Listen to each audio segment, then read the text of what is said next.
আমি একটা কোনায় দাঁড়িয়ে দেখছিলাম। দুটি ছেলে গেরুয়া বসন পরে মন্দিরের সিঁড়ি মুছছিল। এত মন দিয়ে আমি কাউকে সিঁড়ি মুছতে দেখিনি। এত ভালোবাসা দিয়ে আমি কাউকে ধুলো তুলতে দেখিনি।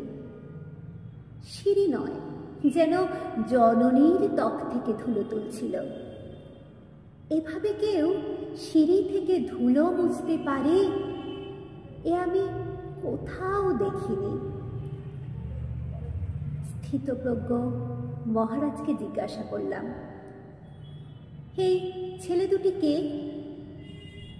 মহারাজ মৃদু হেসে বললেন, একজন নিউক্লিয়ার ফিজিসিস্ট, একজন IBM এর 6 লাখ টাকার চাকরি ছেড়ে এখানে এসেছে, সিঁড়ি ধুতে এসেছে।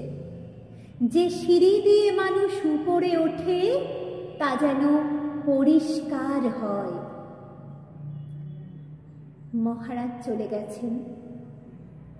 সন্ধ্যা নেমে আসছে গঙ্গায়। আমার ভেতরেও নামছে সন্ধ্যা। সারা পৃথিবীতে এত সিঁড়ি, সিঁড়িতে সিঁড়িতে এত দাগ, এত ক্রোধ, এত অপমান।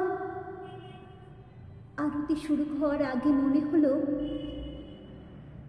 যে সিঁড়ি মুছতে পারে না সে কোনোদিন মানুষের চোখের জল মুছতে পারবে না।